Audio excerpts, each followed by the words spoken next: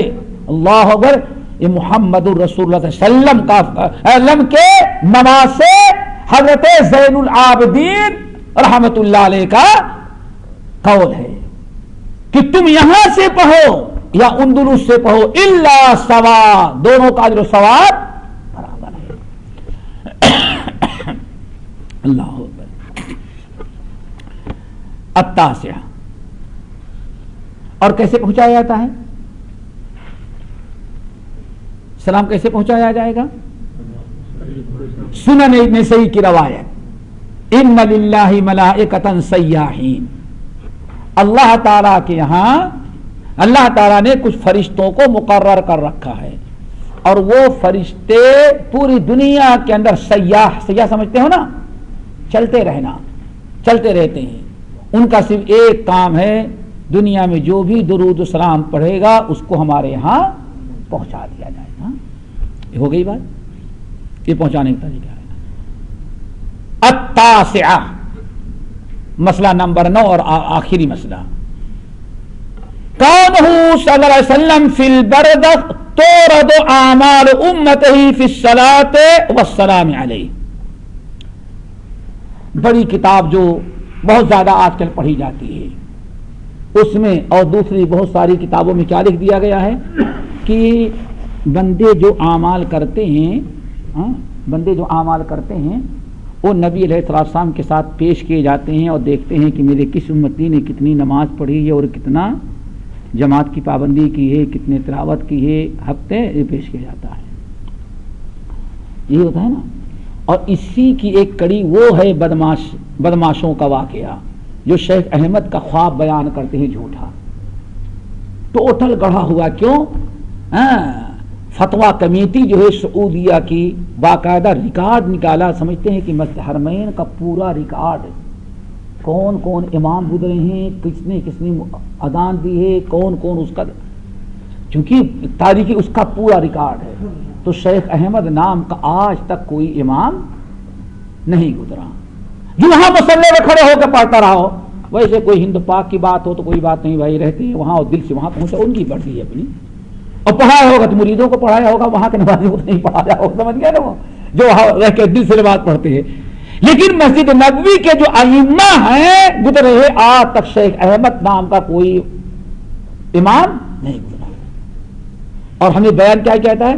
شیخ احمد نے خواب میں دیکھا کہ محمد صلی اللہ علیہ وسلم سے ہماری ملاقات ہو رہی ہے اور کہہ رہے ہیں کہ ہم بہت اپنی امت سے دکھی ہیں، یہی کچھ ہے نا پورا قصہ۔ پھر سب کچھ کرتے آخر میں یہ کرو پیغام پہنچا دو، پھر آگے لکھ دیا کہ جو اس کو کم سے کم 10 چھپائے گا اس کی اتنی مراد پوری ہوگی، جو 20 چھپایا گیا اتنی مراد اپنے۔